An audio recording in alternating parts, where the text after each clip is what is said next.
The world of hip-hop podcasting changed forever when federal prosecutors began using interview content as evidence in criminal cases. At the center of this unprecedented situation is Adam22 and his massively popular No Jumper platform. What started as a raw, unfiltered interview show has now become part of multiple federal investigations, raising serious questions about media responsibility and legal liability in the digital age. Let's begin with some background. Adam Grandmaison, better known as Adam22, launched No Jumper back in 2015. The concept was simple but revolutionary at the time. Bring on underground rappers, internet personalities, and counterculture figures for long-form, uncensored conversations. The show quickly developed a reputation for its willingness to tackle controversial topics that mainstream media wouldn't touch. Over the years, No Jumper grew from a niche podcast to a full-fledged media empire. The YouTube channel now boasts over 4.5 million subscribers, with some interviews racking up 5 to 10 million views each. The brand expanded to include a record label, clothing line, and even live events.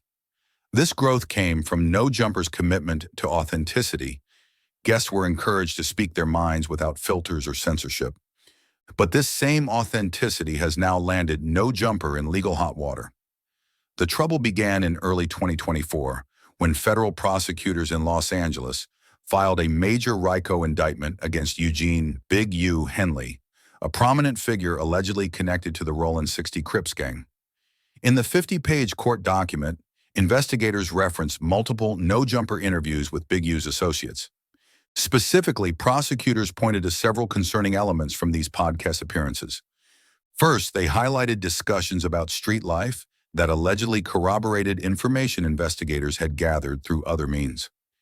In one particularly damning episode from 2022, a guest described financial operations in terms that matched money laundering patterns mentioned in the indictment. Second, prosecutors noted the frequent display of hand signs and use of specific terminology that they claim demonstrates gang affiliation. While such displays might seem harmless to casual viewers, law enforcement analysts argue they serve as important signals within criminal organizations. Third, and perhaps most troubling from a legal standpoint, were several instances where guests appeared to reference specific illegal activities without obvious pushback from the host. In one clip that's since gone viral, a guest describes what sounds like criminal behavior while Adam22 laughs along. Legal experts were immediately divided about the implications of using podcast content this way. First Amendment advocates expressed alarm, arguing it could have a chilling effect on all kinds of media. Others countered that when interviews potentially document criminal activity, they become fair game for investigators. Before the hip-hop world could fully process the Big U situation, No Jumper found itself connected to a second federal case. In late 2024, rapper Bricc, who had appeared on the podcast multiple times, was arrested on the serious federal weapons charges. Court documents revealed that investigators had carefully reviewed his No Jumper interviews as part of their evidence gathering. The Bricc connection raised even more complicated questions. Prosecutors noted inconsistencies between his podcast stories and his official statements to authorities. A search warrant specifically requested communications between Bricc and No Jumper producers. Most concerning for media freedom advocates were unconfirmed reports that unaired footage from his interviews had been subpoenaed. Adam22's response to these developments has been multifaceted. Publicly, he's maintained that No Jumper simply provides a platform for authentic conversations. "We're documentarians, not investigators," he stated in a February 2025 episode. "Our job is to let people tell their stories, not to police their words." Behind the scenes, No Jumper has implemented several significant changes. The show's content has subtly shifted toward more mainstream artists and away from street narratives. New disclaimer screens now precede controversial episodes. The company has also retained high-profile First Amendment attorneys and implemented stricter record-keeping protocols. The hip-hop media landscape has reacted with a mix of solidarity and distancing. Some competing podcasts have rushed to emphasize their different approaches to content moderation. Others have doubled down on uncensored content as a matter of principle. The artist community has been similarly divided, with multiple rappers canceling scheduled no-jumper appearances, while others have publicly supported the platform. The business impacts have been significant. At least 5 major sponsors have quietly paused their no-jumper partnerships. YouTube has demonetized portions of the channel's back catalog under revised harmful content policies. Merchandise sales have seen mixed results. Some items benefit from controversy appeal, while others have slumped. Legal scholars continue to debate the broader implications. Free speech advocates warn that holding platforms responsible for guest statements could set dangerous precedents. They argue that podcast interviews constitute protected speech and that government scrutiny of creative content risks serious overreach. On the other side, some legal experts counter that platforms profiting from criminal glorification should face scrutiny. They argue that when media companies repeatedly platform individuals discussing illegal activities without pushback, it could demonstrate negligence. Public safety concerns, they maintain, sometimes outweigh pure speech considerations. The financial fallout for No Jumper has been substantial. Advertising revenue is estimated to have declined by 30 to 40%. Increased legal fees and content review expenses have cut into profits. Several planned live events were canceled when venues got cold feet.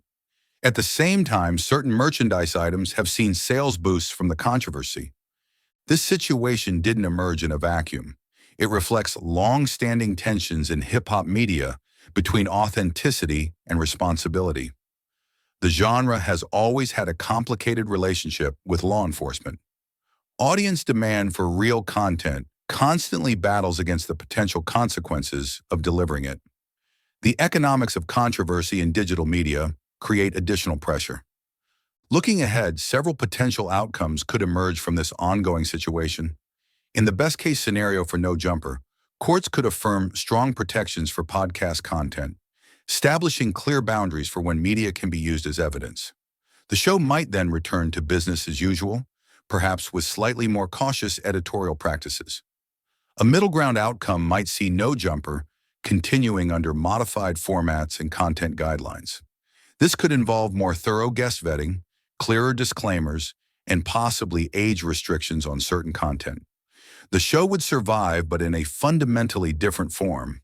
The worst-case scenarios could involve significant legal liability if courts determine the platform knowingly benefited from or facilitated criminal activity.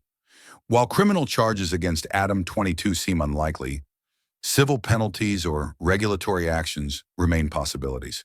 Beyond the legal implications, this case raises profound questions about responsibility in media.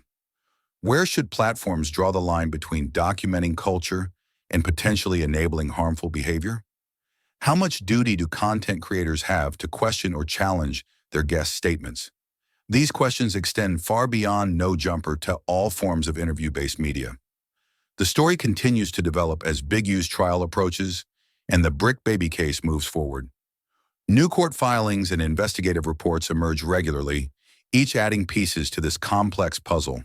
What remains clear is that the outcome will shape hip-hop media for years to come. For content creators across genres, the No Jumper situation serves as a cautionary tale about the unexpected consequences of success. As platforms grow and gain influence, they inevitably attract different kinds of scrutiny. The very authenticity that builds an audience can later become a liability when viewed through different lenses. The business model of controversy also faces new challenges. While shock value and unfiltered content may drive clicks and engagement, they can also lead to serious real-world repercussions. Media companies are now forced to weigh these factors more carefully than ever before. Artists and guests must similarly reconsider the risks of participating in uncensored media. What might seem like harmless bravado in a podcast recording could later surface in unexpected contexts with serious consequences. The line between personal branding and self-incrimination has never been thinner. For audiences, this situation prompts reflection about our own consumption habits. Do we bear some responsibility for supporting media that potentially glorifies illegal activity? Should we demand more accountability from content creators or defend their right to push boundaries? These are uncomfortable but necessary questions. As the legal proceedings continue, several key questions remain unanswered. How will courts ultimately rule on using podcast content as evidence? Will new regulations emerge for interview-based media? How will platforms balance authenticity with responsibility moving forward? One thing is certain, the era of consequence-free controversy may be ending. In its place, we're seeing the dawn of a more complicated media landscape, where every interview, every statement, and every publication carries potential legal implications. For better or worse, the no jumper case is rewriting the rules of digital media. The full impact won't be clear for years, but the ripples are already being felt across the industry. From small independent podcasts to major media networks, creators are reassessing their approaches in light of these developments. The choices they make now will shape the future of interview media. As we continue to follow this story, several developments bear close watching. The outcomes of the Big U and Bricc baby cases will provide crucial precedents. No Jumper's ability to adapt its business model will test the viability of controversy-driven content. Perhaps most importantly, audience reactions will determine whether there's still a market for unfiltered media in this new legal environment.